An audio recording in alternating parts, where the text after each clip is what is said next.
And also leading the pack of agitators is the Member of Parliament for Ashaiman, Ernest Nogbe, who is describing the killing as wicked and barbaric. He says, contrary to the military's claim, there was disproportionate use of force and is therefore calling for an independent investigation into the killing. Yeah, independent investigation, because when you look at the statement that the military has put out, it will preempt, it will tell you the findings of their investigation, that their investigation will come out. Because if they can tell you that the man was found, offending the narcotic rules for that matter, and he was struggling with the military officer and the rifle went off, you can predict what the outcome of the investigation will be. But I am saying that that is not the reality on the ground. So we need independent investigators, we need independent investigative body to investigate the matter, because the youth are agitating. Okay. And since they are agitating, they must see the logical conclusion of what transpired, and they must know, because most of them were witnesses to what happened. Okay, 30 seconds. You're also calling for the withdrawal of the police officers who were here on duty on that day. I'm sure they are not the same people, the military officers. I'm sure they are not the same people working here today. Yeah, I'm calling for the removal of the military officers, not the police officers. Yeah, exactly. Yeah, military officers. Yeah, the military officers who were on duty here yesterday, because when the youth, it is normal when you see somebody who has taken the life of one of your own, you see them around. How will you feel? And that is where the agitation will come more. So I'm just advising the military hierarchy to withdraw all those people who were here yesterday. They can bring any other person to withdraw them. But let me tell you this. Ashaiman is a cosmopolitan community. People come to Ashaiman to trade. People come to Ashaiman, they don't have even homes in Ashaiman. They sleep in front of kiosks, they sleep in front of people's stores. You understand me? So treatment of such people must be different from how you treat others. If somebody is sleeping in front of his kiosk and you come and sack the person to go home, to go to which home? That is his home, and he's sleeping there. As long as they are not clustered together, as long as they are not gathered together, you don't have that audacity to throw them out, because they are here to trade, send money back home. We'll take you to the Ashanti region, where the chief of Tafo Zongo in Kumasi, Alhaji Seydou Chipsa, has advised young people in his area to abide by government's directive and stay home. His advice comes on the back of a report that some young people or youth have been shooting at security personnel deployed to enforce the lockdown rules. Mahmoud Mohamed Nuruddin has more on the story. So I would like to appeal through you, as I said, that we should all respect very well the protocol that the president and his the authorities of the health ministry and security agents have put in place. We should observe the hygiene, personal hygiene. We should observe the social distancing, and above all, we should respect the security agents when they come to work within our communities. We should not provoke them, as I have heard that some people are doing. It's not nice. It doesn't give us any good name, especially Zongo. We must respect ourselves. Now we have people in higher places, people of Zongo in all walks of life in the country. We should start to lead a very good life and leave the old type of names that we attracted to ourselves as being people without who are not obedient to state laws. Alhaji Chipsa also wants residents of Zongo across the country to be law-abiding. He says it has been difficult for chiefs in the area to take immediate decisions on youth who are violating the directive. In fact, right now we cannot meet, the chiefs, we cannot meet, but I think I'll have to find a way of sending messages to all of them so that they can also get in touch with their elders on telephone and talk to them that they should advise their children to stop all these things. It's not nice. As I said, now the Zongo, we are evolving. We've got many, the vice president, for example, we can say is a Zongo boy, Hamid, Sadiq, many of them. I think we should not drag their names into mud. We must advise ourselves. Things are changing. Zongo is no longer before. A report by Mahmoud Mohamed Nuruddin.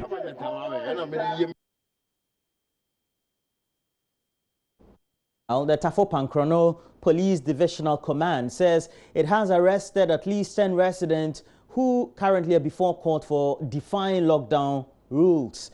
Command officials currently are unhappy that enforcement has been difficult in the area as members of the public blatantly refuse to adhere to the needed protocols.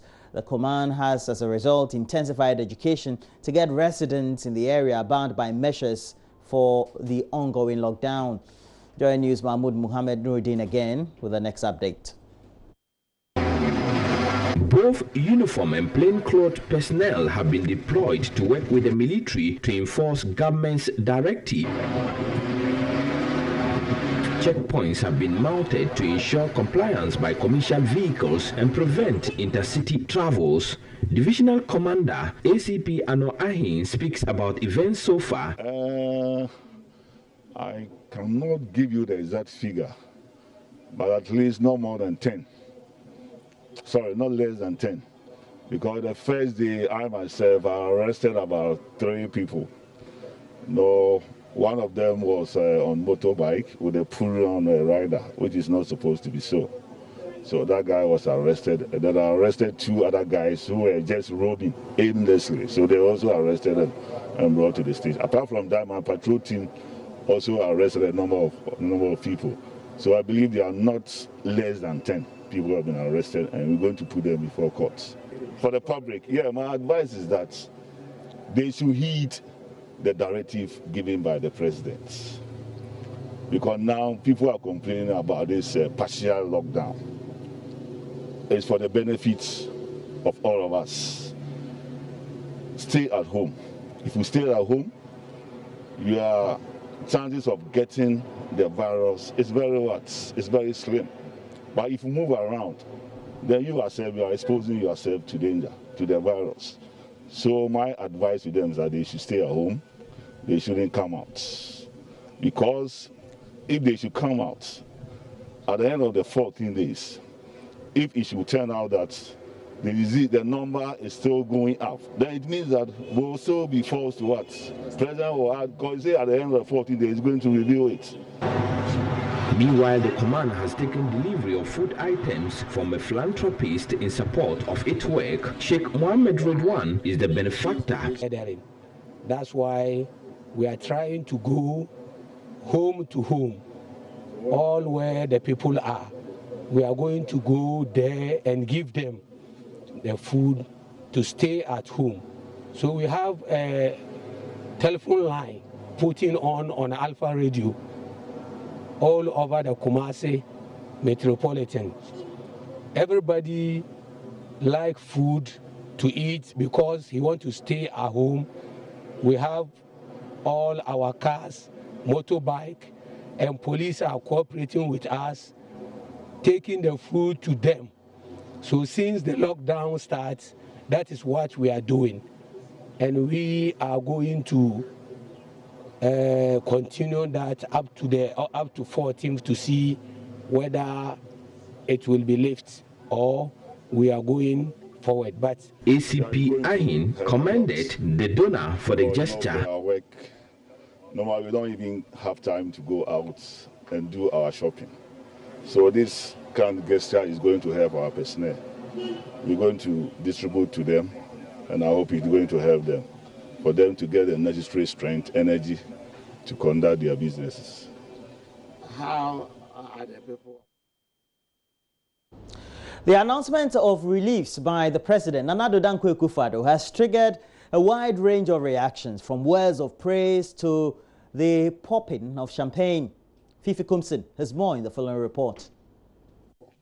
The stable supply of water and electricity during the next 3 months, i.e. April, May, and June. This was the trigger.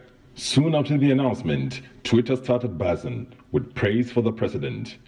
Sadiq Adams wrote, "To be honest, Nana Akufo-Addo has exhibited quality leadership in these trying times, classic for a man his age and against all what was said." Hassan Tampoli tweeted, "True leaders always lead from the front. That's what His Excellency President Nana Addo Dankwa Akufo-Addo is doing. Ghana is truly blessed to have you lead her at this time in history." But typical of Ghanaians, the reliefs provided fodder for a new contest. Whose idea was it? A recent comment by former President John Mahama started flying on Twitter. In it, he said, "It is time to utilize the Stabilization Fund to build some additional buffers for the economy and cushion the population. These measures may include short-term, temporary tariff relief in respect of utilities." Papa Boham then tweeted, "Nana Addo did well yesterday. The thing is, any leader would have done same with the circumstances we are in. Mahama did talk around it days ago." Well, there are others who are worried about this package. Why? Some greedy landlords will still charge them for fetching water from the taps. In all this, it appears the most hilarious of responses and reactions have come from these Ghanaians who composed a song celebrating the president for his kind gesture. I needed someone to pay my bills away. Now I can sing a brand new song, Amazing Grace. Hey! Nana do pay the bills that I could never pay. As well as comedian Kwejo Sheldon, who never disappoints, this time drinking champagne under a flowing tap. Fifi Kumsin, Joy News. Social media and the Internet of Things. Massive reaction then, trollings, as well as mixed reactions to all that announcement. But in Ghana, some frontline health personnel, including nurses and doctors, threatened to quit after calls on authorities to provide them with the critical equipment went unheeded. But help has come, with China stepping in to assist government's efforts at procuring the PPEs. Well, it's another day in Ghana's fight against the coronavirus disease, the COVID-19 pandemic, and the talk on the lips of almost every Ghanaian and health worker or a frontline person has been the lack of PPEs or logistics to fight this disease. Today, the government of China is donating huge quantities of PPEs to Ghana to help in our fight. As you see behind me, there is an Air China cargo flight. We just landed at the Kotoka International Airport to deliver all of these. In all, 18 countries in Africa are benefiting from this. This Air China cargo plane, carrying millions of dollars worth of medical supplies and personal protective equipment, landed in Ghana's capital on Monday as the base for distribution to Ghana and 17 other African countries. You know, China is a real friend of Africa. A friend in need is a friend indeed. Africa, you have a weak public health system. So facing this coronavirus, and you have a huge challenges. So now Chinese government, we are the first country to send the chartered aircraft to come to Ghana, to come to Africa, to give assistance. That is the nature of our relations. That's the nature of our friendship. Each beneficiary African country is receiving N95 protective face mask for medical use, standard protective face mask for medical use, disposable coveralls, infrared thermometer, medical goggles, single-use sterile rubber surgical gloves, and disposable shoe cover. Health Minister Kweku Agyeman-Manu admitted the country's health systems have been stretched by the outbreak of COVID-19. He also revealed Ghana would soon begin production of PPEs. Ghana, we never expected that we'll even get a single case of coronavirus. Unfortunately, this has become a global problem, and as part of the globe, we couldn't have hidden ourselves away from it. We made all efforts to try to protect our people, to prevent the disease getting into our country. Fortunately, our efforts didn't yield 100% efficiency. We have seen cases, people have infiltrated, we are seeing some levels of community spread, and we have put our young men and women with coordinators, supporting them, giving advice to government, and we are tracing contacts to try to test. We are doing so many tests at the moment. We are trying to expand the testing capacity to ensure that test results will not continue to delay any longer.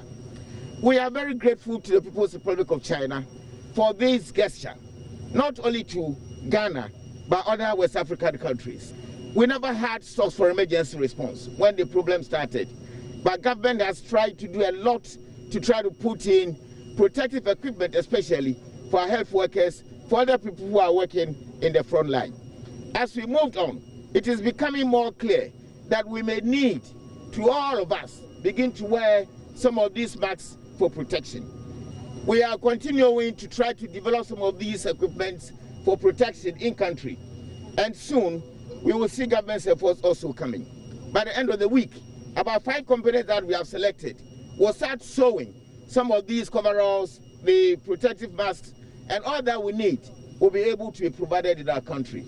The first instance, within the next 10 days, we are taking deliveries from locally manufactured companies, 3.6 million face masks that will help us a lot in fighting the disease. Ghana's Foreign Minister Shirley Ayokoboche, who was joined by heads of mission of the other 17 beneficiary African countries, praised China's gesture. For China to donate these very needed PPEs, I think it's something that will go a long way to help our frontline workers, which are the health workers who receive patients, to feel comfortable, because you see, they are willing to work, to do their work, to look after patients. However, what they need from us is to ensure that they are protected. And what China is presenting today is the protection equipment. So we are very happy. It will go a long way to help. And as I'm sure you're aware, not too long ago, a couple of weeks ago, Jack Ma, also a Chinese national, donated some equipment to the African countries. And we are looking to receive a second batch from him. The ambassador has also graciously told us that if there is any need, we should let them know. Meanwhile, the Chinese government has denied claims on social media that the protective gear from China are defective and is the cause of escalation of cases in some European countries. And the video surrounding the social media are fake. It's made by the malicious people. They have some, malicious purpose to tarnish the image of China. China, our product is very reliable. The cell phones, from computers to, the different kind of products, very reliable. So everybody who with a normal sense could say this is a fake news. From the Kotoka International Airport, this is Fred Smith for Joy News. And we're right here in the studio, Kokomemle, Accra. But we have to link you to the latest health tips we have on coronavirus. Take a watch.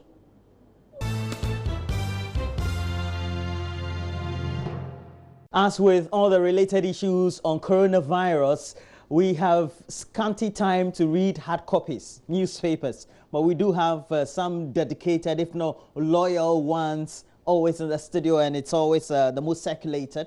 The Daily Graphic, the Ghanaian Times, and a couple of them we have in the studio. We'll take a look at 3 of them we do have. Then we'll go to myjoyonline.com and get you all the relevant polls internationally. After that, we'll wrap up with some latest on what the figures are. Our case numbers have increased, and so we need also to touch base with the world statistics and get to know what the latest figures are across board.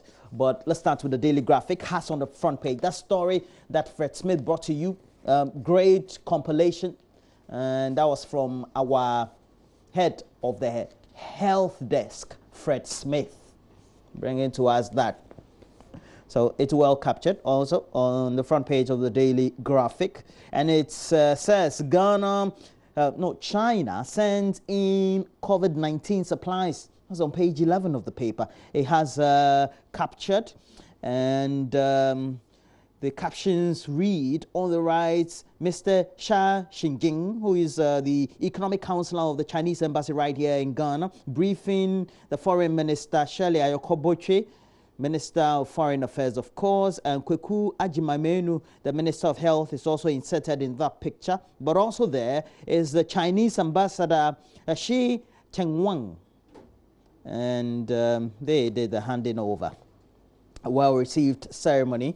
Now, we also do have Ghana Water Company ready to provide uninterrupted water, they are saying, and it follows the President's announcement of the relief package of 3 months, no bills for any Ghanaian household that is connected to Ghana Water pipelines. That's a good one. I received it with some great joy.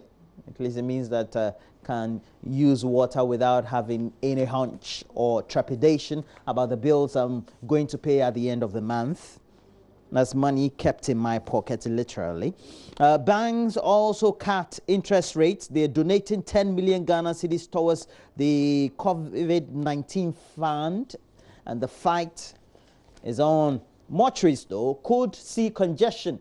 At least we do know a number of individuals and officials who had funerals before the lockdown decided to postpone it, and so we have more bodies in there. Now, within the period, more people are dying. It also means that because of the lockdown, we decided that, look, no funerals.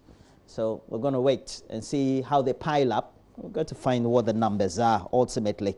But beneath that caption is Kolebu, the mortuary manager Kolebu is advising families to organize private burials. I side with him. I agree.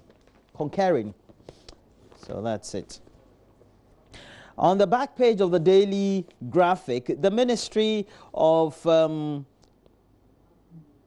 Local Government and Rural Development continues its disinfection exercise, and those disinfectants were used in central and the western and western north regions. So has an inserted picture. Meanwhile, Asante Asokore Hene embarks on COVID-19 sensitization. Nana Krobia Asante is Omai Hene of the Asante Asokore traditional area. Let's go to page 16. That's the center spread. It says 6 companies donate to COVID-19 trust fund. And we have government also selecting 5 companies to produce nose masks according to what the announcements are. But local poultry apparently struggling under COVID. Yeah, we've been eating chicken, but it looks like we've only been concentrating on imported chicken. All right, we should eat everything local, I think so.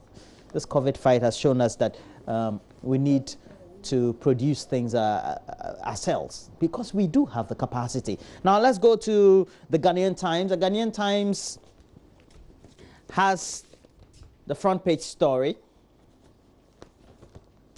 Nation on urge to extend 2-week lockdown or not. The figures have not been coming down. They have not been flattening as the medical people would want us to assume. Yeah, so that's the difficulty and the conundrum for government, or the president for that matter. It says the nation on urge as it awaits test results of some 15,000 and over contact traced persons. Our numbers now from 214 over the last 12 hours. We just woke up to 287. We'll tell you what the worldwide figures are and how Ghana features in there. Also on the front page of the Ghanaian Times, 127 Central Region market disinfected by the Ministry for Local Government and Rural Development. AXA Energy, though, is also donating some 2.5 million Ghana cedis. That's $500,000 to COVID-19 National Trust Fund. Even less than $500,000. We also do have COVID-19 as Child Rights International applauding government for the social protection plan or intervention so far announced, mainly by the president in his address. Meanwhile, down there, the NCC director arrested for allegedly producing fake sanitizers has his news embedded in the Daily Graphic, Ghanaian Times. Center spread, nation on edge. That story is widely produced in the center spread of the Ghanaian Times, but also being featured in the gutter there, almost like. We have President appointing Okoboy, a Deputy Minister of Health designate. Okoboy, Dr. Okoboy is a member of parliament for Lejakuku.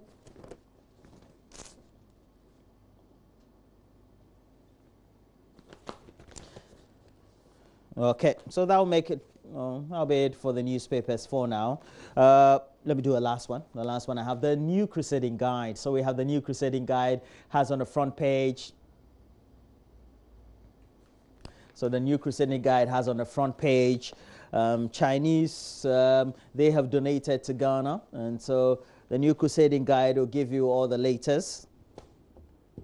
China assists Ghana with PPEs, and the Minister of Sanitation is also advising Ghanaians use water wisely. Because it's free doesn't mean that we have to waste it. President beefs up COVID-19 team, names Okoboy Deputy Health Minister.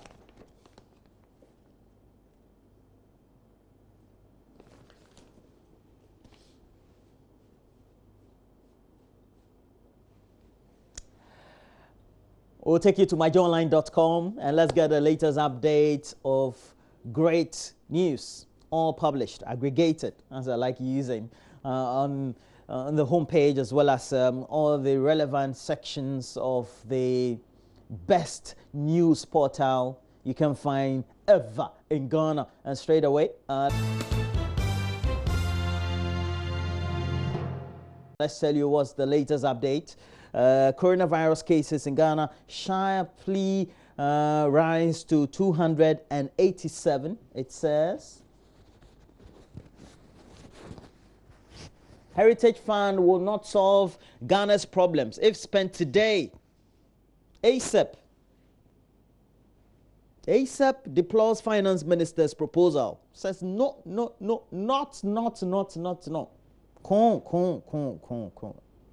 good. Right. We also do have, though, DW pursues justice for its reporter allegedly assaulted by army officer. We brought you that story of the gentleman who also works for Zuria FM. Meanwhile, police officers deployed to enforce lockdown to be served meals. It looks like I know the philanthropist and entrepreneur who is doing that. We'll try and talk to him today. Let's see where we can get the latest update on the subject. For my respect for you doesn't erode my right to disagree. Some George to Speaker. Also, we have no medical product approved as cure for coronavirus. FDA is warning the Ghanaian public.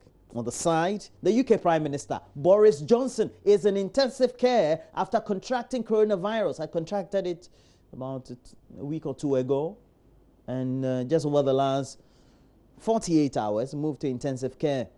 And the latest is that, look, he hadn't been breathing well over the last 12 hours. Coronavirus, no respecter of persons. Poor, rich, middle class, high class, low class. Everybody. Sharp. Meanwhile, my home city of Ashaiman and the traders are outraged by alleged shooting of man by soldier on lockdown operation. I brought you that story as well. Okay. Let's go foreign. Let's go get the latest update from the BBC. And it says all the updates from Africa and all the things that have been happening. Ivory Coast minister tests positive for coronavirus. At least we haven't had any positive case among our ministers so far.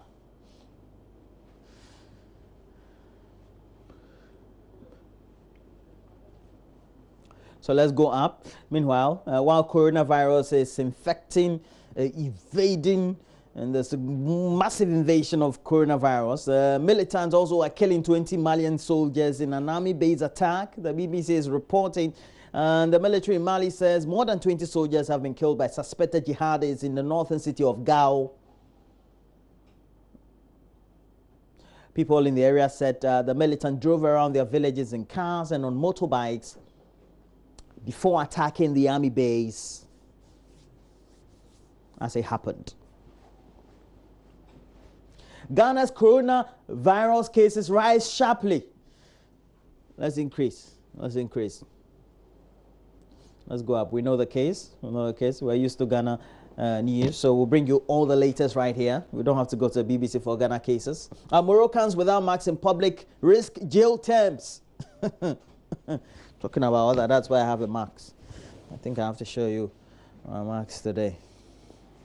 Fully made, well padded, top medical professionals. I'll show you my marks. This story is interesting me. Moroccans without marks in public risk jail terms. What do you say? Serious country. Let's move up. If you don't know, you go out in public in Morocco, Casablanca, Rabat, you'll be in trouble. Ivory Coast, though, they have their defense minister, Hamed. They have their defense minister, Hamed Bakayoko, testing positive for coronavirus. And he wrote that in French. J'étais déclaré positif en test du COVID-19 suis en prévalent. Straight up. Straight up. Straight up. All right, that's him. Very handsome man, though. Yeah. Whether handsome or ugly, COVID-19, coming straight. No, let's go to, we'll end with this one. Okay, so we end with this. So the African proverb that we're bringing to you today states, you don't pour away the water in your pot just because a cloud is forming. And it was sent in by two people from Nigeria, Kola Odofin Mubarak Nasir. They all sent the same quote. You don't pour away water in your pot just because, yeah, all right. Well, and so we have to bring you the latest updates. Well, we are talking about the world numbers. Let's see how the changes have been relating to the figures. 24 hours ago, by this time, we told you that the figures worldwide were some 1.2 million.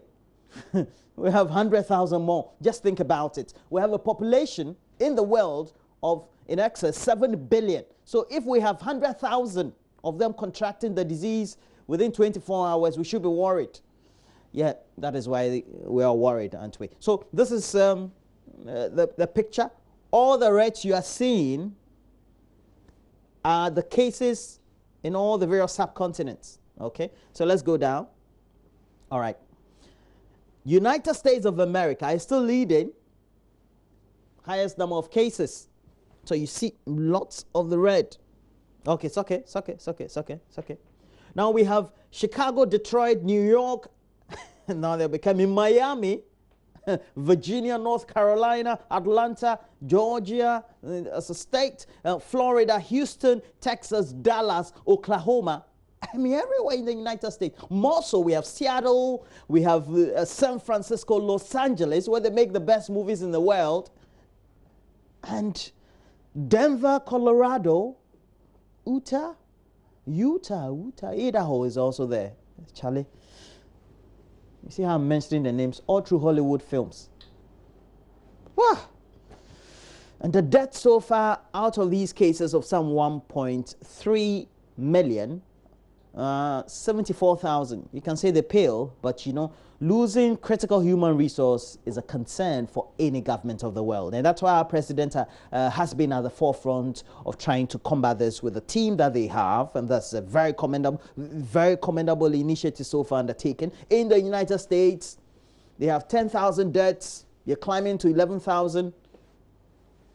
And New York is leading with 3,400 of the cases, followed by other sections of the states of New York. So we have Nassau, we have Michigan, Wayne, Washington State, Keene. New York still has Worcester, and then we have Illinois, the state of Illinois, with Cook leading, and Bergen, New Jersey. And of course, New York moving there, New Jersey, again, Michigan and Louisiana, Orleans, Oakland, Essex. But out of these numbers of some 360,000 cases in the United States, 19,000 have recovered. Okay. Now let's go to the other subcontinent, especially let's go to Europe if we can. Europe. Okay, top of Africa. Yeah. So we have Europe. We'll break for sports very soon, but let's just acquaint ourselves with all the issues when it comes to Europe. We have the United Kingdom, who have their prime minister in intensive care over the last 48 hours. Situated in the middle. So as I put it in the middle, we have United Kingdom, we have Ireland, and we have great cities like London, you have Amsterdam in the Netherlands, Cologne in Germany, all part of some of the cities reporting top cases. We have France, and you have Milan in Italy, but the whole of Italy, even though they've been trying to put all the cases under control, having some Tory time there. Those are where we're reporting the cases. Rome is there, Madrid in Spain, Lisbon in Portugal, and then you have Austria with cities like Vienna, etc. also recording some cases. You have Bucharest in Romania, and then Ankara in Turkey. Yeah. Let's go up. This is where we come to Africa. Let's go up, come to Africa, and this is the African map. Okay, it's okay. All right. Morocco, Algeria, Tunisia, Libya, Egypt, and Sudan, all of them in there. Ethiopia, Djibouti, Kenya, Uganda, Cameroon, Ghana, Cote d'Ivoire, Nigeria, Guinea, Senegal, Mali, and you go Angola, the DR Congo, you have Gabon, Tanzania, Zimbabwe, Namibia, Botswana. Yeah. South Africa. Antananarivo is in Madagascar, capital. Also, all right. So the countries leading the pack: United States of America, Spain, Italy, Germany, France, China, Iran, United Kingdom, Turkey, and Switzerland, and counting. All right, so you can go to the Johns Hopkins University site. It's the Center for System Science and Engineering. They give you real-time data and got all the latest update. You can't get it anywhere except right here on the AM show and also on Joy News. And talking about all the things that our president did, making sure that he announced some great packages. We just received some great relief items, PPEs, thousands in number from the Chinese government. The Saudi Arabia government is also doing something good. We will want to end the segment and leave you with this. They're using drones to check temperature of people in public. Yeah, it's just one step ahead to make sure that they are fighting the coronavirus as it has wreaked havoc in their population. Now just watch this. But that'll be it for now. And Benedict Owusu will be here with the latest sports update. Do stay on.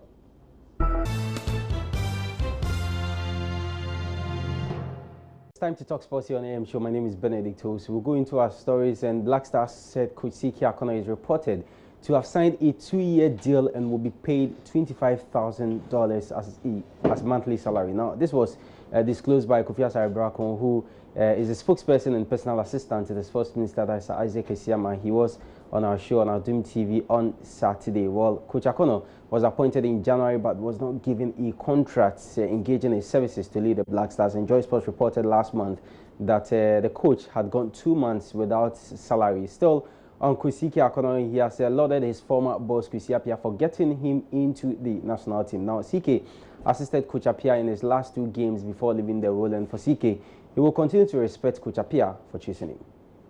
Went to him because before he got me into assisting him, there was a lot of discussion between us, you know. I told him my opinion, what I stand for. He accepted that in good faith, and so once he's no more, I think there was a need for me to give him that respect, because truth to be told, he's the one who got me there. Nobody, you know, he answered me. It's a miracle for me to have been his assistant, and then within 2 matches, after 2 matches, I'm the head. It can only be a miracle. Nobody got me there, you know. And so I have to give him that respect, and I'll continue to give him that respect. Well, it's support, the necessary support that I need. The calmness to work. You know, we have this tendency where people come into your bees and do things. This is what I've done since my childhood. From the 12, I started playing football. I've played football to a certain level. I stopped. Now I'm into coaching. I know about the game. I understand. Like, that is what I know. So I'm comfortable there. For me, this is what I do. This is what it's me. You understand me? And I'm comfortable doing it, irrespective of what comes with it, the salary and all those things. It is what I know, and this is what I do. It's my work, you know. And so I'm comfortable within that zone to work, and I'll do this to the.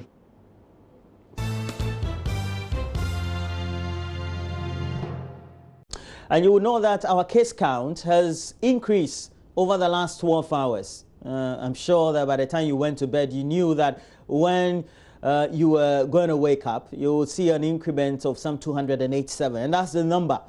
Now, what does it mean? Because we've been within this period of the pandemic and efforts by government to make sure we are in a position to alleviate our plight. But of course, what needs to be done is the case management. But ultimately, how will population, its management, be able to help us in all this? And even post-coronavirus, what should we be thinking about when it comes to our population, its management? I'm somebody who is very much used to a population that is clustered in our daily habitation, because I grew up in Ashaiman, so it's something I'm very much used to. But in related issues of social distancing and all the things that we need to maintain within this period, how do we relate that to the health of our country? We decided to invite into the studio Executive Director for the National Population Council, Dr. Letitia Appiah. Adelaide Letitia Appiah is a medical doctor by profession, also holds a PhD, and so knows her stuff. Good morning to you. How are you? Good morning, and thanks for having me, Roland. No, great. Now, what have so far been your observations about the surge in the cases of coronavirus in Ghana, how it started, and so far what we've been doing by way of the case management? Well, thank you so much for the opportunity. We all know how it started with, I think, 2 cases, and here we are with 285 cases. And the government is doing a lot in this regard, providing us with the PPEs, giving us water supply, putting some people in shelter and feeding them. I think we're really doing the best that we can. But we really need to look at I think that this COVID fight is actually on 2 fronts, the community front and the facility front. And the facility front is where we have the PPEs and the ventilators and all that for people. But we actually also have ventilators and PPEs in the community that we're really not looking at and appreciating. This COVID pandemic, for me, tells us something. We really need to understand the risk so that we can appreciate our responsibilities. We have to know that this pandemic, nobody is immune because we've not been vaccinated. And so it is critical that we appreciate that risk that we all face because we're just not immune. We don't have issues with other communicable diseases such as TB and the rest because we have immunizations. But this, we do not have immunization against the COVID. And that should be something for us to really think about. As a population, how does that put us at risk? And I'm asking this question knowing or for you to take a look at the demographics in terms of the segmentation, the way we live, our access to health care, our access to other amenities within the country or society that we live in. Yeah, before I even answer that, let me go back a little because this COVID is a bit different. The reason why COVID is different is that the fight against COVID is really an individual fight for the good of community. By that, the fight is actually your immune system trying to fight a virus that nobody has been exposed to. That is what immunization would have done. Immunization would have given us the herd immunity so that when we get COVID, we do not get sick or have a very severe illness. But because we don't have immunity, so we are like soldiers against the virus. That is why it is important that we look at social distancing as a PPE in the community. Social distancing is really one of our PPEs in the community, so that if we should have the virus, we fight the virus alone, and if you do not have the virus, you stay away from the virus till we have vaccines. Now, what do we have as a country? You're talking about the demographics. It is important that we use data for decision making. If you look at the 2010 census, for instance, and you look at an indicator such as the population density. 2010, the population density in Ghana was about 103 per square kilometer. But now it will be about 135 or 137 because, of course, it will be higher. You look at a place like Ghana, Greater Accra, the population density in 2000, the 2000 census, was about 800 and something kilometers square, persons per kilometer square. 2010 census is about 1,300 persons per kilometer square. Now you look at a place like AME, Accra Metro. Accra Metro population density is over 10,000 persons per kilometer square. And then you go to a place like KMA. KMA is about 8,000, almost 9,000 persons per kilometer square. That's 2010 data. We're not talking about 2020 because we're not there yet. This virus uses social distancing because we do not have the immunity. That is what we should really appreciate. It's the immunity now that is protecting us. Yes. So it is important that we appreciate the risk so that we can really understand our responsibility in social distancing. Look at a place like New York. Why is it ravaging New York? The population density in New York is the same, is similar to population density in Accra Metro. It's about 10,000 and above. Take a place like Sweden, for instance. They have not done lockdown. Their population density is about 25 persons per square kilometer. Wow. So in their calmness, they are practicing social distancing. In their normal state, they are practicing social distancing.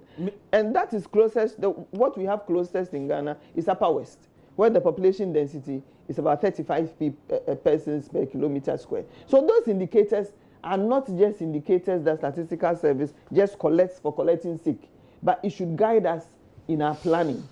Okay. So now that we know that areas like Sukura, Fadama, Newtown, you go to Kumasi, you Edum and all that, the density will be a replication of what we have in Accra. How would that have translated, or is that translating in the message of social distancing within this period? The issue is that, Roland, the Bible says that you shall know the truth and the truth shall set you free. The virus transmits when we are in close contact with each other. So for us to break transmission, we have to stay apart. This is what we have currently as a country. But the virus does not really care what you have as a country. The virus is just interested in propagating itself when you are close together. When you stay apart, you fight the virus alone, and if you're able to defeat the virus, we say you are a hero on our behalf, and that's it. So we'll have to find ways of social distancing if we want to really be ahead of the virus. How is that possible? When you take La Paz, for example, you go to the communities, you just get out of your hallway, you're in the hallway of a neighbor in a compound house. How's that possible? Well, it has to be possible if we want to survive.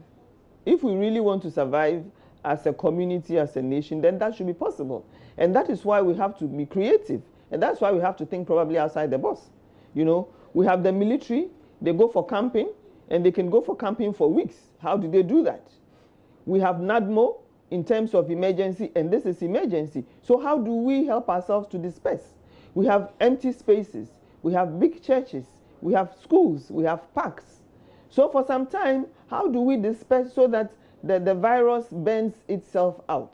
The issue is that what would happen? Okay, so now we are clustered together. We cannot do social distancing now. If we get 10,000 cases, assuming we have 10,000 positive cases, which of course I hope we shouldn't have, what are we going to do? We're still going to socially isolate them. We still have to go through the social isolation. So why don't we think of how to do it now? Because for me, the treatment for or being ahead or curbing COVID-19 is PPE, social isolation, ventilations, and then your immune system. And that is what you really have. What are the ventilators doing? The ventilators are only helping you to breathe so that your immune system still fights. That is what ventilators do. And you already have ventilators. You have natural ventilators, that's your nose. And you have natural oxygen, that's the air you have. And the PPE is the distance you are keeping. And so we have to find creative ways of making sure that we appreciate the responsibility of social distancing. That is how the virus operates. You cannot change how the virus operates, but we can change our response to the virus. Because for us, I think that we are the only creatures on earth that learn and changes.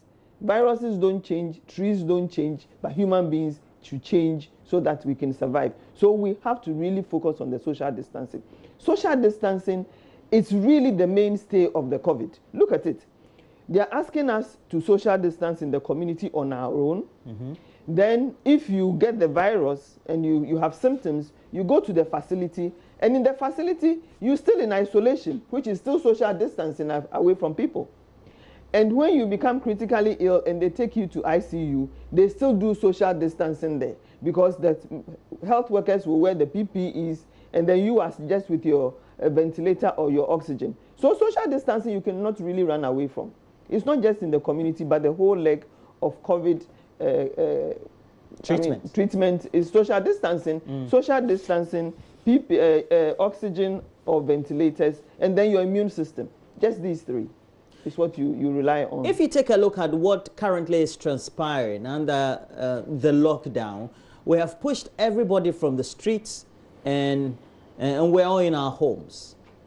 Is it that we haven't preached enough the proactiveness of social distancing, knowing that we still have communities that in themselves, because of the way they've been built, they've been organized, spacing is not one of the things that is on our side? Well, that is why we should think, and for me, that is why Statistical Service, for me, is the most important organization in our country, or it should be in any country, because that's where you get the data. The Statistical Service is really like your lab, the lab for your lab results. And if you really want health, like we all do, we go to the medical checkup, you get your lab results. The doctor reads it and tells you that your HB is low, your BP is high, your this is that, and corrects it. That is what Statistical Service was supposed to be doing for us. So we look at our population density in 2000, which was about 800 kilometers square. Is that what we want? The normal population density they talk about is about 100. Because if it's 100, then if you have to practice social distancing, it is easy. If there's a communicable disease that they don't have a cure or a vaccine, the transmission is easy. There's good ventilation. You can sleep well for good health. That is why we have those indicators. And so we really need to be working with, we have to be data-driven and use data for decision making. Clearly, if you watch people and the way they move around, even under this lockdown, it looks like we're not observing the message of social distancing, even though we seem to be observing the guideline rules in a greater percentage for the lockdown. Yes, because you see, they said we should go home. Why should we go home, and what should we do when we are in the house? That has not come out very clearly. So you go home not to crowd, you go home to take care of yourself, because you see, like I'm saying, the virus attacks your immune system, and we don't have any specific immunity against this. So you go home as a soldier to prepare. You go home to social distance so that if you have the virus, you should love your neighbors enough not to transmit to them, and even love yourself enough not to transmit to them, because we don't even know whether the virus, you can have a reinfection. So that is one. You go home to social distance. You go home to build your immunity. How do you build your immunity? You have to eat well, you have to sleep well, you have to laugh, you have to play some games, and you have to listen to less of negative information, because the immune system, that is how you build it.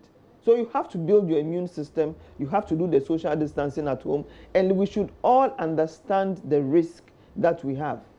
The risk is that we are not immune against this virus. That is why it is spreading and it is killing so many people. And for me, the COVID should show us the power of science and the power of God. You know, science, formerly it was killing a lot of, when we didn't have polio vaccine, a lot of people were dying from polio. But we have been so privileged to take advantage of science, we have not seen anything like this before. So that is where we are. We don't have immunity against the virus, and the virus is it's really personal battles for national good. And so we have to really boost our immunity and make sure that we do the social distancing for our good and the good of our neighbors and the nation. And for me, it is a sign of being a citizen. If we have to be citizens, then we have to stand for our nation, and we have to stand apart to stand together as a country to fight COVID-19. There's a publication in the Medical News Journal called the Medical News Today, and in its March 25 publication, it says that a new study taking into account 25,961 people confirmed that a method of predicting the virus transmission is a pattern in which people are asymptomatic in the transmission process. And it says that the virus is aggressive in spreading when people don't stay apart. Now, in our case, we have people not staying apart. If they're now together, how apart should they also be at that point in time? You know, the reason why this virus is very dangerous is that I think a quarter of the people who have the disease is asymptomatic. And then it's also through, droplets and aerosols now that we know, you know. So that is why it makes it a very dangerous virus, you know. The issue is that the virus has its mode of transmission. Luckily, scientists have told us the mode of transmission of the virus. And so if we want to break the virus, the transmission, the choice is really ours to do what we need to do. That is where the learning comes in. That is where change comes in. That is why we have to change some of our habits. The virus is not going to say that because you are clustered and because you don't have anywhere to go, I'm going to spare you. Ignorance will kill us more than anything else. And so we have to make sure that this is what we need to do to get ourselves saved. The issue is, going forward, what do we do so that in case there's a situation like this, even if not us, the next generation, how will they manage it? Because I know that if you look at the Spanish flu, for instance, it killed so many people. Yes, it did. And we are benefiting from that, from the loss of lives at that time, you know. So how are we going to make sure that people coming after us are not going to go through what we're going through? Because clustering in human development is not the best for healthy living. That is the fact. And so we have to make sure that we take decisions that will inure to the benefit of everybody. COVID-19 affects everybody. It does not care who you are or where you live. As long as you come into contact with somebody who has the virus, you get infected. And so we really have to look at that. As for social distancing, we have to find all innovative and creative ways of socially distancing, because we can either do it ourselves or we'll be forced to do it if we get the disease. Mild one, we'll have to do it ourselves. If you are severely ill, you will be socially distanced in a bed for 24 hours on a ventilator. So the choice is really ours. And I think that the first choice is the easiest one, to try and do social distancing in the communities, because we do not have immunity. You can have immunity two ways. You either do vaccination or you get the disease. The disease, you don't know how it will progress. And so we have to avoid catching the disease and keep ourselves away from ourselves till the vaccine is developed, and then we can be immunized and we can go back to our normal lives. And you made mention of parks, open places, churches and all that. So meaning what? If let's say I live in Fadama, then the mosques, they should keep it open and have 10 people in the mosque. So I don't get you. Or well, the parks. The issue is that you see, you have to let people be responsible and people be in charge. Let us understand the risk that we all face and what we need to do. The risk is that, number one, we don't have immunity. Number two, the disease is going to transmit if we are closely packed together. So the various religious rulers and traditional authorities and the chief imams, this is the situation. This is the risk that we face. How do we manage in our community in such a way that we can stay apart? How do we, hand washing, all the hand sanitizers, it's all part of social distancing. You are distancing yourself away from the virus. Not talking loudly is keeping yourself away from the virus. The mask is keeping yourself away from the virus. So everything we're doing is really part of social distancing. So social distancing is one, or probably physical distancing, not social distancing, because we still need to associate with one another, even if it's through the mobile phone. So we have to let our traditional rulers know that this is what we have at stake. They can have innovative ways of letting people know that this is important and this is what we have to adhere to. We cannot give everybody solution. Ghanaians are empowered enough and knowledgeable enough to have the solutions when they are given the reason why they should do this. But if they're not giving the reason why, and you just don't want to see me on the street, then I go into my house and whatever I do, that is not your business because I'm home. But that should not be the focus of this. Now, we do know that we're focusing on this because the cases keep rising. But for example, if you live in a community where the socialization is very high, at the barbering shop, you have a number of people sitting by the orange cellar, chatting, people being under the tree to play drafts, dummy. You know dummy? Yeah. Okay. And all that. At that point in time, what should they be doing? Should they be wearing their masks before they do the interaction, etc.? Well, the issue is that, you see, now we don't have a lot of test kits because our bosses are also struggling. And for me, that is the more reason why... And if you talk about bosses, you mean the developed countries? The developed countries. That is the more reason why we should learn to develop sustainably. And for me, that is where the Sustainable Development Goals are so important that we have to now look at it. So we don't have enough test kits. If we test the people, what are we going to do? We are going to isolate them. That is it. So if we don't have enough test kits, then I think it is good for us to think that I have it, you have it, everybody has it, so that we isolate ourselves. Because if we test and we have it, we're still going to be isolated. And now we don't have enough test kits. So let's assume that we all have it. It will even bring the stigma down so that they are not stigmatized. I heard one of the volunteers was sacked from his home because he went to contact trace. He came back and the elderly man who's about 70 said, no, you have gone to contact trace. And I have heard that old people get it more than young people, so you leave my house, So we all have to know that we are in this together, and this is the issue. If we test and you are positive, what do? You will isolate. If you isolate and you don't have it, what do? You will not have it. So I think the social distancing and the physical distancing should really be hammered on and let us know that we are doing this for ourselves and for those we love and for the good of the nation, because there is no herd immunity. We do not have a herd immunity, and that should be very clear on us. Yeah.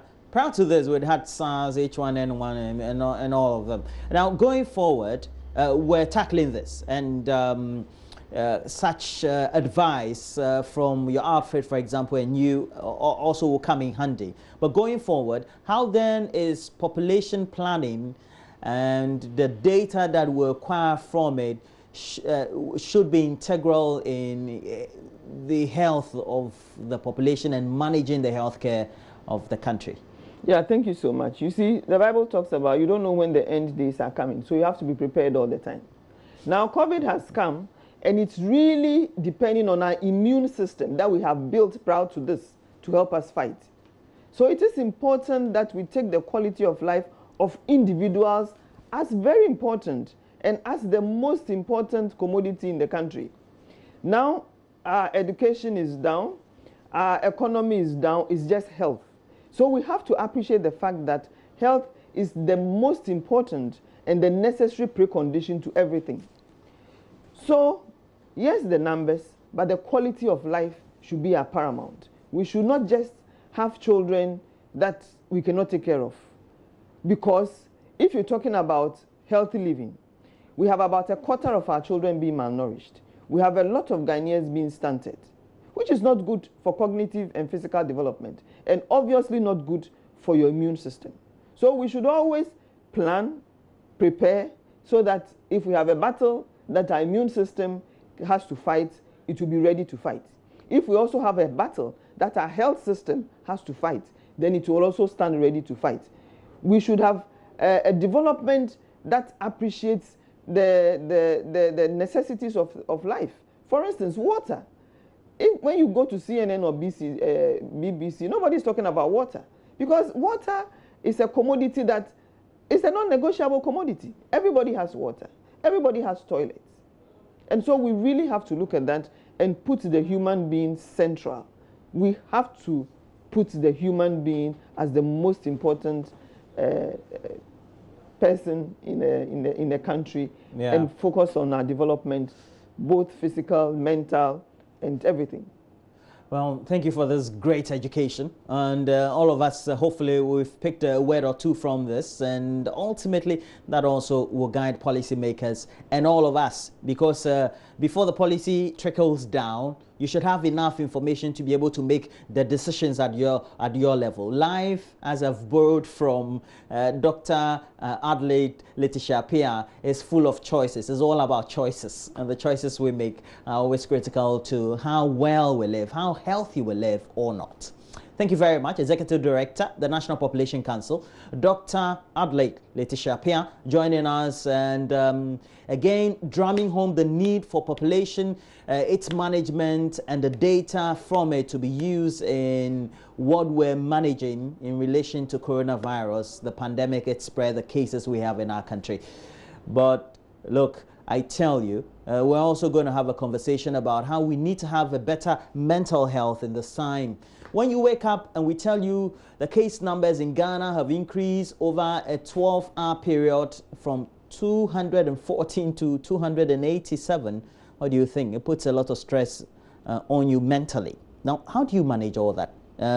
Elsewhere in the UK, in the US, battery cases among couples, divorce rates, complaints leading to threats of divorce, etc., have increased in numbers. It's all because people who apparently were not socializing 12 hours a day on a physical level now will have to live under the same roof. Now there's even not enough food, or what you hoarded a week ago has finished. How do you put yourself in a better mental state? And that's what we want to talk about. We'll speak to a consultant psychiatrist with the Ankafo Psychiatry Hospital, and I tell you, of some great lessons to learn there, how we're able to manage. We also would want to tell you about how we need to preserve food, but nationally, how is the National Buffer Stock Company also doing as far as that is concerned? National Buffer Stock Food Company, how are they doing that in that regard? And how the National Bland Bank is also managing all this. All this right after this.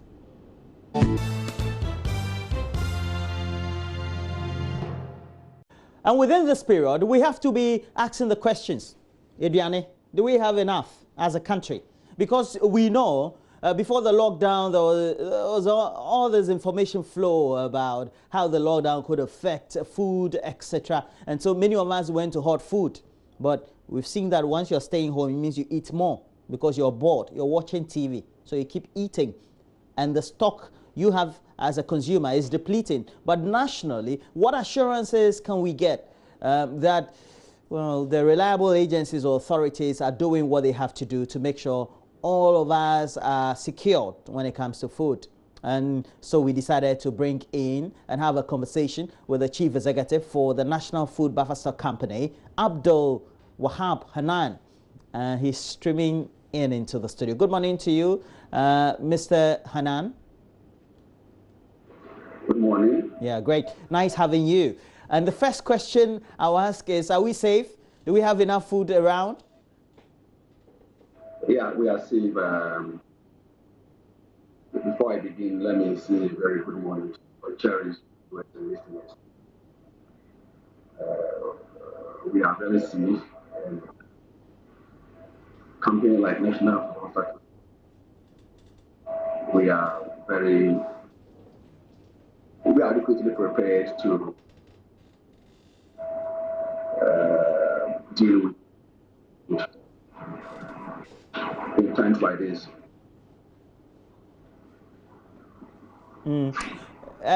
If we say that we want to be safe, food sufficient, then what should we be looking at?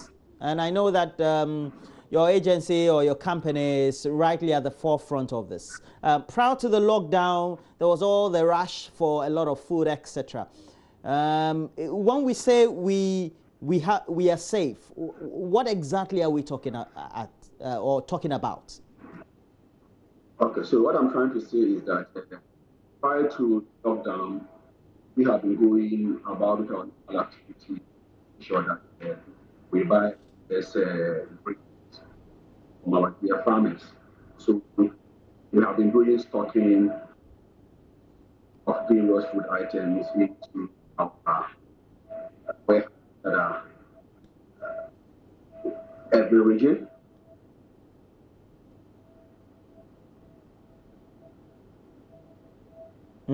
Okay, so that would mean that we have enough.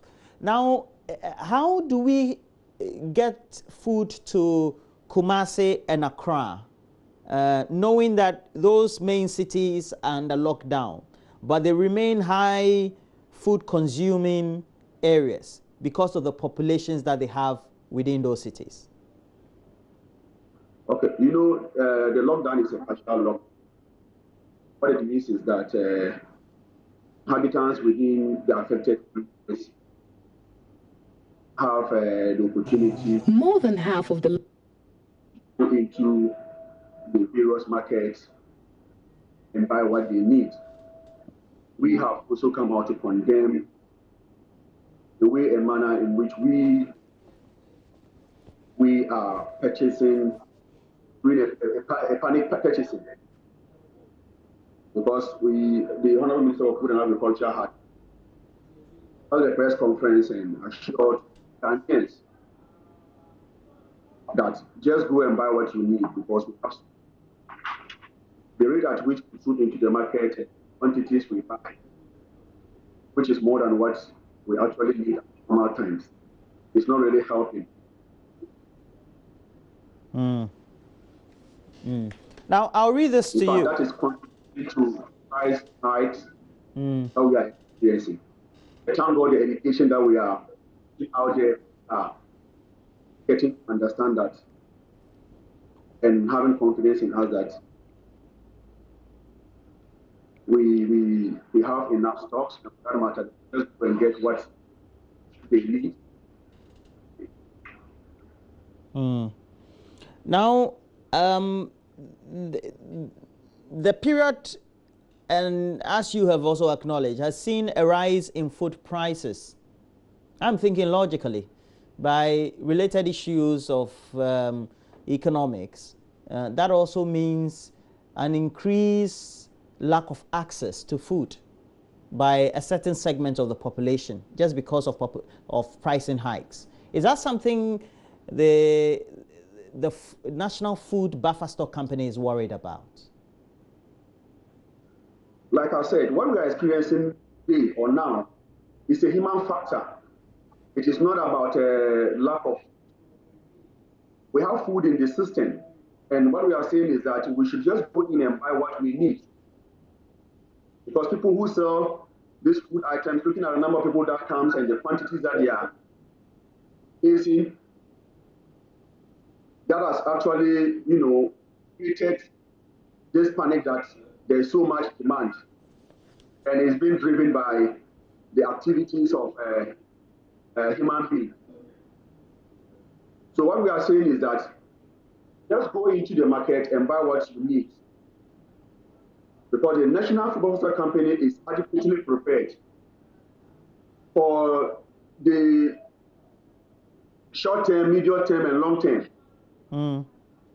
We have been doing our market monitoring and also various farms that we get our stocks from.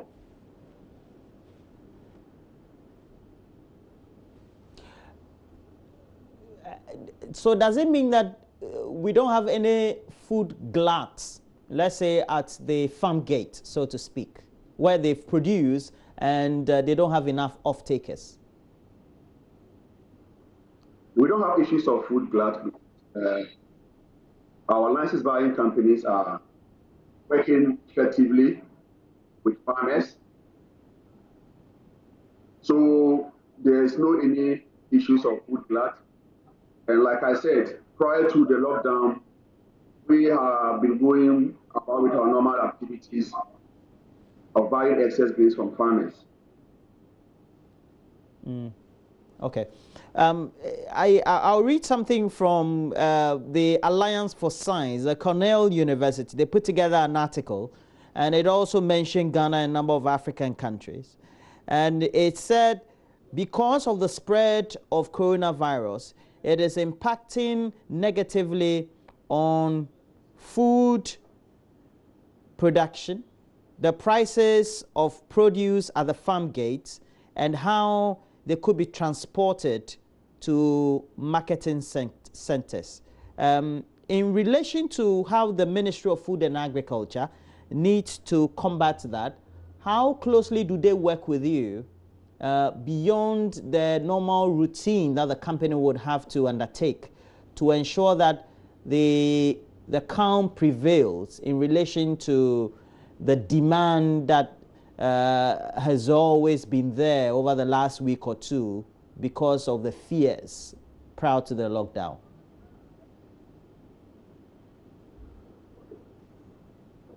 Prices of farm gate prices cannot be, because factors of production, as far as we are concerned, has not changed. Because what we are doing is that we have a technical committee or post-harvest committee that are tasked with the responsibility of coming out with the farm gate prices or the minimum guarantee price. And this is determined based on the factors of production. We consider a number of effort that goes into production. We are looking at cost of renting of land, fertilizer, seeds, land preparation, harvesting. We also look at interest on loan facility, assuming a farmer would have to go in for a facility to take care of some costs associated with the production and also the margin of the farmer. As we speak now, land preparation is going on. Farmers are receiving their fertilizers, and so production is going on. We are not down or slowed down with this pandemic. Production is going on well. Purchases are also going on well. And of course, farmers would have to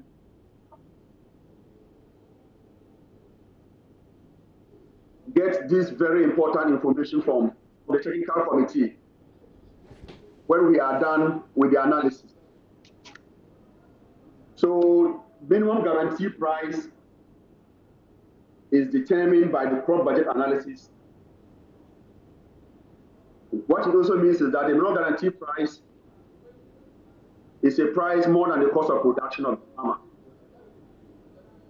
So before the commencement of every harvesting season, we make this information, we make it available to the general public. Our farmers will get the information so that before the licensed buying companies will get to them, they are already aware of how much they should sell a bag of maize, rice, and other grains. So nothing has changed so far. We are very, very prepared and going about normal activity. Well, I know that this wouldn't concern you because it's just a matter of what the factors are within the economics of scale reasons. But what would you advise? How can you also help, I mean, as a company, to ensure that the prices that have been hiked within the lockdown period post-coronavirus will not stay the same, knowing the pre-existing market conditions and the attitudes of the market, so to speak, so that consumers could have some relief post-coronavirus? Okay, so as I indicated, we are just about to do another production, and of course, I also attributed the price hike to the human activities. My advice is that we have to just go into the market and get what we need. Nobody should stock any food because we haven't gotten to that stage yet. And we don't pray that we'll get to that stage. So as far as we are concerned, with all the production figures, knowing very well the number of fertilizers and seeds that we have released into the system, we know there's so much food. So we are advising every Ghanaian, just go and get the meat. We should do our normal purchases or buying from the markets. There shouldn't be any panic. Government is very poised in making sure that there is adequate food. And we are giving the assurance that we are adequately prepared. There's so much food. And for that matter, we should not go into the market and start buying things that we don't need. And that will also compel sellers to increase their prices. At the end of the day, I'm very optimistic that you will buy a lot of the things that you will not even need in due time. Okay. Well, thank you for that word of advice there. But we've been having some great interaction with the Chief Executive for the National Food Buffer Stock Company, Abdul Wahab Hanan. And have a great morning, sir. Thank you very much. Great. And that was a great interaction there. And that's where we also do the next, because, you know, the stress on families or households because of price increases in food, the inability of these households to be able to stock food while others are doing it, coupled with the fact that they may not be feeling well and have some psychological thing with the mind that they may be having some symptoms of coronavirus, and then also being bombarded daily with the news that the cases are increasing not only in Ghana but across the world. We need somebody with a better mental state, and that is where we want to have this conversation. How should we have our mental state right? So we'll go to a consultant psychiatrist with Anchor Psychiatric Hospital. We'll speak to the director of that hospital, Dr. Kwejo Mafuobing, and talk about dealing with stress and having a better mental health. Good morning to you, sir. Sir. I'm great. Now, when we have to talk about, we just finished speaking to Abdul Wahab Hanan, and Mr. Hanan is the Chief Executive of the National Food Buffer Stock Company. And we're just talking about prices of food and how people hoarded food, etc. But we also do know that that is not the only stress that we have faced or are facing within the period of coronavirus and its infections relatedly. What has been your own observation so far about some of the indices you've picked in the environment that you think could lead to some stressful situations for households? Well, generally speaking, the message that we've been getting has been one that has been designed to scare us. so that we prepare. Unfortunately, it worked a little too effectively. This connects to the interview that you just had. People are now so scared that they are buying irrationally. People are antagonizing other people who might have come from Accra or from us. We're hearing these stories on contact tracing. People are making to us thinking that they are suffering from COVID-19 when they don't really have any else COVID-19.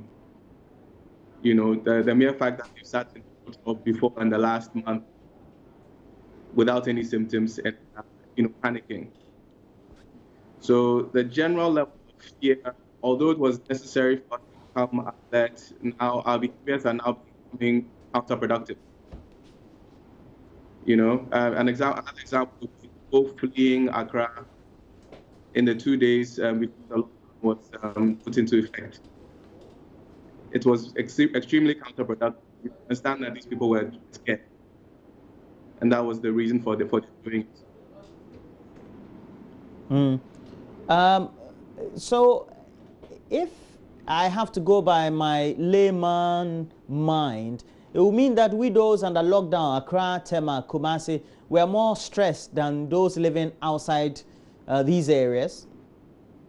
Yes, the limitation of movement is a significant cause of stress. You are not able to go out and do the things that you would normally do. You've lost your normal structure. You wake up in the morning, get ready, you get your children ready, you go to work, occupy a couple of hours of your day with work, you come home. You've lost that entirely. And it was unexpected, unplanned. It's not like you're on holiday. So that in itself is very stressful. To add on to that, a lot of the people who reduce stress involve leaving the house. And as such, being stuck in the house has removed certain avenues of stress.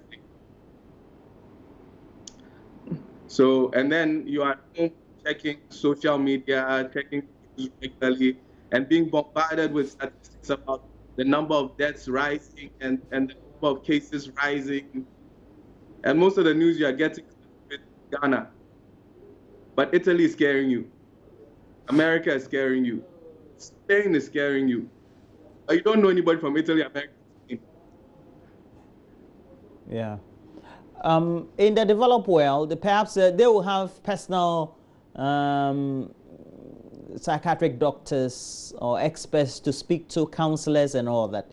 We don't seem to have that in our environment because it's a very informal environment. Somebody who is living close to us, maybe at Mamobi or in Kotobabi or in Nima, who used to sell some packs of banana and now will not have the opportunity, would be more stressed. In such a mental state, how do we calm them down? Okay, so there are some general principles for managing stress. Your stress, like the rest of your mental health, is very closely related to your physical health. So it's important in these times that you manage to eat a healthy, balanced diet. People who eat healthy are less stressed than people who don't eat healthy. And in the context of COVID-19, we would strongly emphasize the eating of more fruits, particularly rich in vitamin C. Also, it's important to make a regular regimen of exercise. People who exercise more have generally lower stress levels. And to take time to sleep and rest. I know people are on, so they think they have nothing but time to sleep and rest. But if you don't structure your days that there's a specific time that you are sleeping and getting actual rest from it, you might not get the benefit that you think you get from the rest. Also, for those of us in lockdown, it's extremely crucial that we make a schedule for ourselves. If you just wander through your day, you end up checking social media more than you need to, or you would do at work. You end up worrying about things you control more than you normally would. But if you give yourself a regular routine you can essentially distract yourself from the things that you cannot control and deal with the things that you can. So in some countries that people are working from home, for example, they've been encouraged to keep their normal schedule. So they wake up at the same time, bath at the same time, get fully dressed, even though they are not actually going to just to maintain that sense of normalcy. Right. And this is particularly important for children. A lot of people are locked down with their children, people are not going to school. If you do not give the children structure, they will get bored, will get stressed, and then they will stress you out. Okay. Then everybody in the house is stressed. Okay, so I'll tell you some things that my children have been doing. Perhaps maybe that could set the tone. I'm sure many people could relate to it. My children have been eating more. They've been eating more sweets behind their laptops, behind the TV, with headphones and all that. And they are doing less chores than they used to do, concentrating more on these. So is that, and perhaps the routine of bathing early and all that has also been curtailed. Is that one of the signs? Yeah, it's all related because they've lost their schedule, engaging in more unhealthy activities. You'd be amazed at the number of people complaining that their children are eating more. They're bored. You're not allowing them to go out. You're not allowing them to do anything. So they are listening to messages from their body phone. So whereas you'd get 3 hours after eating, but you're busy doing something, now there's nothing to distract you. So for all these children, it's very important that we find scheduled activities for them. They don't need to bath at the time they used to bath, but force them to bath at that time. That is their bath time. There are a lot of things on the internet to educate people. There's something for every grade of students. There's material from other African countries, there are materials from Ghana, there are materials from the US. If you take the time, you can schedule a program of activities for your children. But it's also important that you do some physical exercise, some physical activities in the schedule that you create, so that your children are up. This is a particularly important method. People are losing money on this food that their children are eating. And secondly, the children are getting less healthy. Yeah, certainly they're getting less healthy if you look at the type of foods they are eating. But there's something also for the adults that I noticed. Just about a month ago, the Guardian newspaper published that divorce rate spikes across China after couples spend too much time together during coronavirus home quarantine. And I'll again, Dr. Abin, go to just 7 days ago, Bloomberg published an article, and we know Bloomberg is big, says divorce cases in China and Europe increase astronomically as a result of lockdown measures.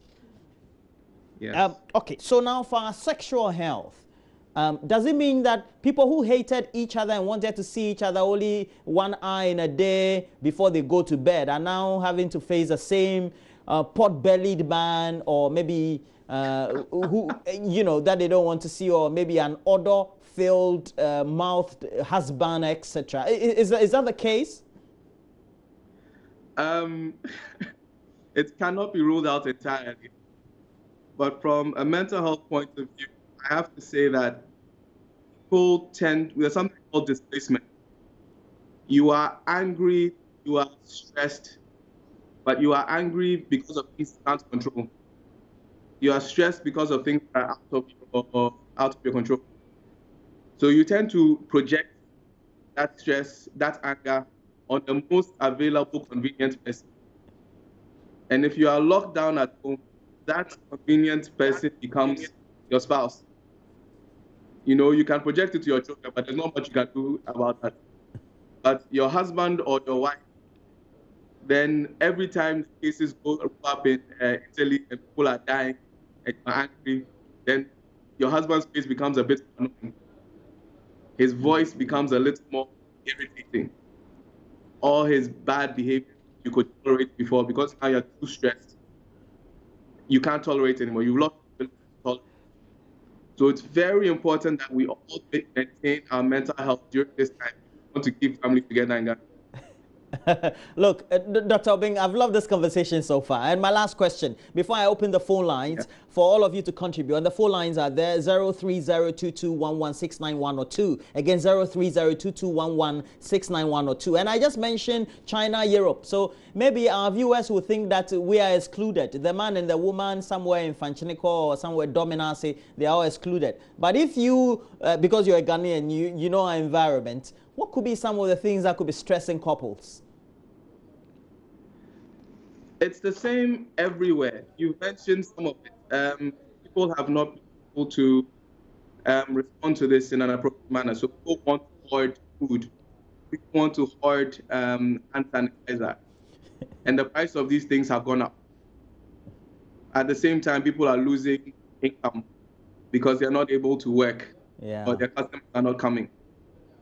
So these are all very stressful, but one of the important, the worst sources of stress that we're dealing with is this constant stream of negative information. Constant stream, it's WhatsApp, it's Facebook, it's the news. Everything is telling you to be scared. Everything is telling you to be stressed. So actually, one of the things we strongly advise is that you minimize the number of times you check on this information to once or twice a day. Yeah, I'm a newsman though. And what I've been able to do is to reduce spending time on Facebook and WhatsApp and things like that. I think that has helped. I've read more books and watched more movies within this period and done more work, office work than anything. Yeah. Yes. Okay. So those are healthy coping mechanisms. All right. Now, let's go to the phone line, start taking the calls. But look, we're putting the lines on your screens, but the numbers before they're put on the screens are 2. We have 03022116910. Again, 03022116910. Rhymes, doesn't it? And talking about somebody who has also caught up with all this discussion is Rafiq. And Rafiq is calling us from the Volta regional capital of Ho. Rafiq, good morning. Yeah, good morning. Yes, please, we have our consultant psychiatrist. He's a big man. He's a director for the Ankafo Psychiatric Hospital. So please, pose any question you want. If you're stressed, your partner is worrying you, please let us know. He's there for you, free of charge service. Hello? Hello? Yes, please. Please go ahead, Rafiq. Good morning. Morning. Morning. Thank you for the opportunity given. I have a little question. 2 days ago, I engaged in an exercise with kids in my barracks. They are not my kids, but they are colleague officers' kids. We were doing this jumping, skipping with rope, and a lot of stretches for about 30 minutes. We were all sweating, we closed. The following morning, the father came to me and said, "Hey, Mr. Rafiq, Charlie, this morning my kids woke up and they are doing those plenty skipping and things. Are you sure they are all healthy for them?" I said, "Oh, now you should allow them to do." He said, "No, some of them they are too hard for them to do because they push up, then other things. I want the professor to come out clear, like which type of exercises should we actually engage these kids, because we have to skip, we have to run, it was a whole lot of fun within this in the barracks. So actually, I want a professor to come out. What type of exercises should we engage these kids?" All right. Something, yeah. Okay. Dr. Obeng, please note that we'll take the second caller. And Kojo is calling us from nearby Kaswa. Kaswa is also under lockdown, Kojo. Yeah, Kaswa is lockdown. Oh, you are stressed. Please tell us. What really is your difficulty? Dr. Obeng is right on the line. Oh, I'm calling in relation to the psychiatric. Yes, please. Please go ahead. Just ask him in a question. Yes. Under lockdown. Yeah, I'm stressed. Yes, I can see the plan. In fact, all that he's saying, I've been experiencing it. In fact, my home is inundated with human beings. I have about 8 people in the house, my wife, my children, 5 of them, and other 2 nephews and nieces. So I'm really spread out here. The point is that the little ones keep asking me, have you finished school? Aren't you going to school anymore? And I don't know what, one is about 4 or 5 years, another one is about 7 years. Those ones, they don't understand what is happening. So apart from the fact that they've been eating and just worrying, I'm really frustrated. Me, myself, my work, I don't know what is going to happen to my work and all that.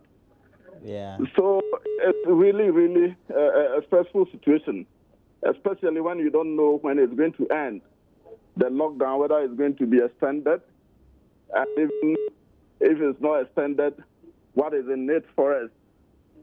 Businesses are collapsing and all that. So really, we don't know what to do, actually. Yeah, okay, I'll take the question. Do we have our secretary back on the line? Okay, okay, we'll take the third caller. We have Kwesi from Gomwa in Ngresi. Okay, good morning to you from Gomwa in Ngresi. Good morning, Uncle Walker. What's it then? Charlie, Pocho, Chado. Uncle Walker. Yes, please. There's one thing I would like to know. Dr. Obin said parents must schedule activities for their kids. Mm-hmm. And I'm asking, at Gomwenjesi, where there's no recreational center, where there's no activities and so forth, I'm not locked down by my family at Kaswa. So I ask, what kind of recreation center? Because you people have been advocating all these things in the capital cities, neglecting the villages. Life only goes on there, but at the villages, nothing goes on. So we ask, I think we should use this opportunity to think about those in the interior area, that they're also Ghanaians, and they also deserve things that can be found in Accra. When all these things are in the villages, nobody will rush coming to the cities. All right. Now with this lockdown, as the earlier caller said, these kids keep on asking, when are they going to school? And because they are losing their calipos and their biscuits and so forth, and their madams and so forth. Every day I want to talk to my madam, call madam for me, daddy. I want to. It's very stressful, even though I'm not there with them. But Uncle Walker, it's not easy. So imagine those they're in a single room with about 4 or 5 families in a single room. But Kwesi, you have space in your house, don't you? Uncle, I don't know how long you have been in the city, and I started watching you on television not today. You know, renting in Accra and the size of the room. Yeah, but you are in Gomwa in Ngresi, so yes. At least I know you have space in your house, don't you? I have. Okay, so but my family there. Okay. You know, we men when. Oh, Kwesi, I've lost you. At least, okay. We should use this opportunity to. Okay, I'll pose that question to Dr. Obing, and then we have our last caller, Edu Jemfi. Mr. Edu Jemfi, you're calling us from BBNE. Yeah, good morning. How are you? Good morning. Please, your question, if you have any, to Dr. Obing. Yeah, it's similar to what the guest caller spoke about. But you are not under lockdown in BBNE, are you? No, we are not. My family lives in Dunkwao. And say again? Please go ahead. Yeah, I work at BBNE. The family live at Dunkwao. Right. And I live with a family of 9. My 5 children, my in-law, and 2 of my siblings. Now, the questions they keep asking, when are you coming home? And apart from asking the time I'm coming home, you know, there is this, since they've not stayed in the same roof for some time now, they normally go to school and come back late. There are certain questions that they pose to you, it becomes a problem. How old are your children? Say again? How old are your children? The first one is around 14 years, and the last is less than a year. Wow. And Say again? Go ahead, please. Yeah, and I'm saying there are certain questions that they pose to you, answering becomes a problem. They ask you this question today, you answer them, they ask you the same question tomorrow. And psychologically, how are we as parents? Right. Right. Okay. I think you've made your point. That's Edu Jemfiri from Bibiani, who has his family in Dunkwao. So that's a problem. Dr. Obeng, are you back on stream? Yes, I'm back. Okay. Were you listening to the questionings or watching the television when you went off? No, sorry. Okay. So no problem. So but you had the first question from Ho. They did an exercise. Yeah. They did an exercise, and the next day the parents were asking, went the exercise too stressful? And that was the reason why he did it, to distress the children. Now, the second one, that's Kojo from Kaswa. The third from Gomoa Ingresi. And then Edu Jemfiri from Bibiani. They seem to have the same problem. Kojo from Kaswa says that he already is stressed because he's under a lockdown. Okay, so he's stressed over uncertainties about his work. And then coupled with that, they have the children already at home and they're stressing with questions because they are young. And it's the same situation for Kwesi, who also lives in Gomoa, Ingresi. And then Edu Jemfiri, who also has his family in Dunkwa, but lives in Bibiani. And the questions are the same from the children. And it looks like parents are not used to being under the same roof 12 hours a day with their children. It's a big issue. It's a stressful situation. And if you're under lockdown, you don't know whether your work is going to be secured after a lockdown, etc. Just some great answers for them.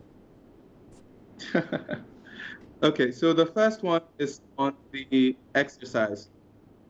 We can't prescribe a specific exercise for the general public.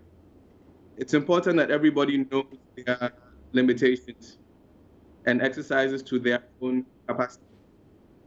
So if you exercise at least 30 minutes, you sweat and you get your heart pumping faster, we are happy. For some people, this is jogging.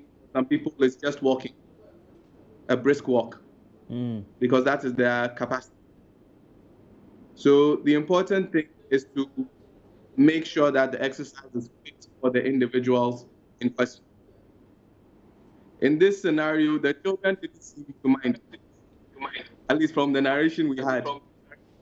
You know, I was expecting them to wake up in the morning all sore and tired, and that would be father's complaint. But if they woke up and they were doing more, they seem to have been able to tolerate it this time. Again, this is just from the information that we have. Yes. So the more exercise you do, the healthier you get, and the more minutes or hours in the day you occupy with doing something healthy, rather than just worrying about things you can't have about, like whether or not your job is going to after this lockdown is over. Now, so that's about. How do you manage that, knowing that your children keep asking questions and your responses to them will still not make meaning because they are just young, underage, I mean, so to speak. Their mental faculties are not that developed. There are two aspects to this question. There's first them asking the questions and not being able to process the answers. And secondly, there's them having the time to repeatedly ask the same question. So for the first one, you need to make sure you are tailoring your questions to the age of the child. You have to make it as simple as possible so that the child is able to understand it at their level. The last man had children from 14 to under 1 year.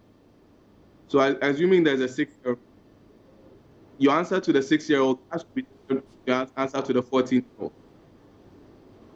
So you have to understand how to break down your questions, give an answer that they will understand. Secondly, you have to accept the fact that your children are going to repeatedly ask you the question, even if they've understood the answer. Adults are doing it at the time. We are all stressed. Stressed people repeatedly ask questions. Okay. It's part of the reason why you've had all these voices in the other countries. Because even the adults kept asking the same question. All right. So the important thing for you to, as a parent, is accept that this is going to happen. Not get annoyed when you get the same answer, the same question, and then just repeatedly give a consistent answer to your children. Eventually, they might stop asking. The other side of it is what we've been talking about this all this while. Children need schedule. They need a regimen. They need something to occupy themselves. Otherwise, the same question will just keep on popping in their mind, and they'll keep on asking questions. So the first caller, the father wasn't asked questions at the time that we're doing the exercise. I hope you understand what I'm saying. They were occupied doing something productive. So if you want to avoid some of these endless questions, it behooves upon you to make sure that you have a regular schedule of activities for these children to do whilst they're at home. Right, right. Well, thank you very much. I've enjoyed the discussion. Very educative, and it's what we've been bringing to you right here on the show in this period of the infection for coronavirus. And the education have always been impactful. Dr. Kwejo Obeng-Marfo, thank you very much for that contribution there. And Dr. Marfo Obeng is the director for the Ankafo Psychiatric Hospital and helping us with some discussions on stress management, good mental health within the period. I wish you the best of the day, Dr. Marfo Obeng. All right. And talking about that, we have to bring you some health tips on coronavirus, and I hope that we all get some education. When we come back, we'll bring you some related discussions on the National Blood Service, and then the related issues about, you know, all the latest reshuffle news that has been coming from the presidency. We also do know that we have to touch base. If we can get Dr. Okoboy, it will be nice for us to have some chit-chat before we have some wrap-up for the show this morning. Enjoy the tips. And we all do know, just over the last 12 hours, the presidency came out with a release indicating that there have been some changes in the Ministry of Health ministerial portfolio. So a Deputy Minister of Health has been moved to the Ministry of Communications, and he has been replaced by the Member of Parliament for Lejokuku, Dr. Bernard Okoboy, who we all do know is a trained medical doctor, as a practitioner. But also this has had many commentators, if not followers of the industry or the sector, having some reaction to it. But we also decided to find out how that also is influencing opinion among the health and service providers sector. Well, so we do have the national chairman for the Coalition of NGOs in Health, Dr. Gabriel Benaku, on the line. Good morning to you, Dr. Benaku.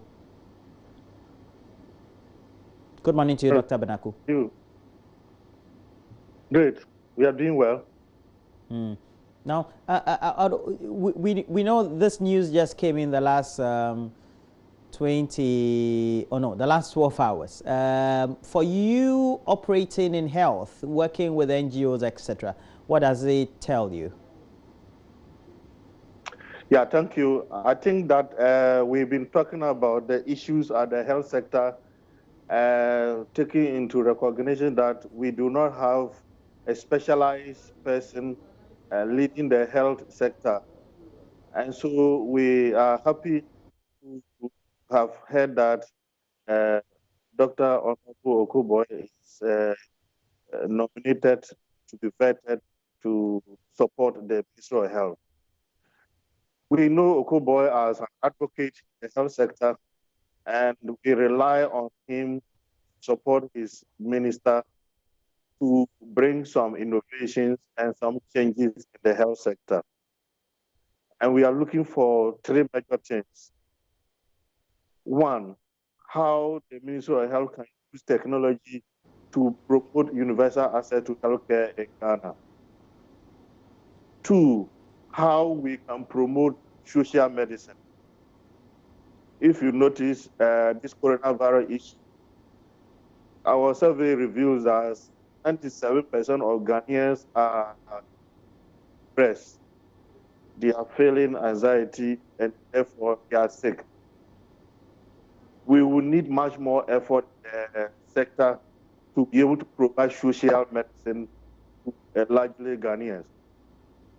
And the other thing we want to see from him is to bring everybody in the health sector to work with the other interministerial agencies that have something to do with health, environment, agriculture. We need to promote One Health in this country. And these are the three critical issues. If we are able to do it, we will be able to reduce infectious rate in this country. We'll be able to provide the clinical service effectively because we are using technology, and we'll be able to bring everybody on board to contribute to the health sector. And so we are happy to have heard of the news.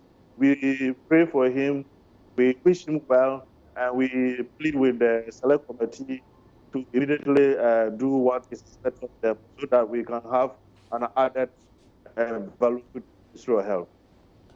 And by way of observation, what are some of the pointers you've picked up so far in relation to how government and its interministerial committee and the committee of experts have managed the pandemic so far? Yeah, our observation has been that we still don't have an integrated team in Ghana when we are managing the response. Let me give you a typical example. Over the last 3 months, we have not utilized the services of the mental health authority, and for that matter, psychology, psychiatrists, and mental health officers. But we have seen the Ministry of Information progressively adding on, which is a good feedback they receive, and they are working at it. We want to see that in all the regions. We also want to see that eminent people in Ghana are speaking local languages. They are well informed about coronavirus, and they are speaking to inspire their people in the very regions. So it will reduce the stigma, anxiety, and the depressional conditions that Ghanaians are going through. The other point is that we will need the association of social workers and NGOs. Can you imagine all this happening? The NGO have played a critical role, but the NGO has no any committee set up. But at the regional level, we are doing very well. So these are critical issues that once the president have declared, everybody must come on board, and these are not normal times. We are doing our bit, and we think all people who have contributed all this while should be acknowledged and should be brought on board to provide other services that the Ministry of Health Information cannot really. What exactly do you mean by that, sir? You have seen a test case in the Apology and other markets where the Ministry of Gender and Social Protection tried to do items. Do they really understand the social structure of Accra, Kumasi? How many KIA do we have in these areas? NGOs have experience in that. The Department of Social Welfare and Community Development have experience in that because they are working on the LEAD program. Why are they not involving them? They should have been part of the table discussion, and they should have given the opportunity to do the direct implementation. Well, we'll see about that. Now we have a case count of some 280 counting, 287 as it is. If you look at the trend in the cases in the other countries and then what we're having now, you say that it's a better managed situation, wouldn't you say? Yeah, it is normal to have such a situation because we allow the vertical infection to grow in the horizontal infection, or if you like, community infection, and therefore you are expected to see this. I'm not a virologist, but as a sociological specialist, I think that social medicine will tell you that community reinfection and community social relations can really create infection faster than the normal infection. And this is expected to happen. But what we need to do now is to decentralize our response. And there are two critical things we need to do. We are taking this opportunity to continue to suggest to the president that we should progressively lock down the other regions and be able to manage restrictions in the area and protect more Ghanaians. And we should be able to roll out our scientific evidence. So far, what are the issues the clinical clinicians have identified? What are the issues the sociologists have identified? What are the issues the psychologists have complemented based on survey and research? And how can we learn from this package information in local context? We cannot speak English in the northern region, but we have largely people who are illiterate. But if we begin to see, for example, Yana speaking local language to his own people, the people will associate and they will take more impact in managing their attitude and their practices to prevent the spread. We cannot speak the same English in the northern, in the upper west and upper west. We need to speak Wala and Brunei so that eminent people can begin to do that and we can be able to manage this situation. Okay. We have to ask our who are well recovered now. Will any of them want to be an ambassador as a recovered patient from coronavirus? And can we take videos and messages from them? Can they inspire Ghanaians to reduce the stigma and the psychological trauma we are going through? And can they become the advocates in this country? Ghana is a unique country. We are loving people. And if we integrate these strategies into what already exists, we should be able to eliminate this virus in due time. Thank you very much. Dr. Gabriel Benako is the chair for the Coalition of NGOs in Health. And that's where we bring you the latest wrap-up in the world of entertainment on AM Showbiz. Do stay with us.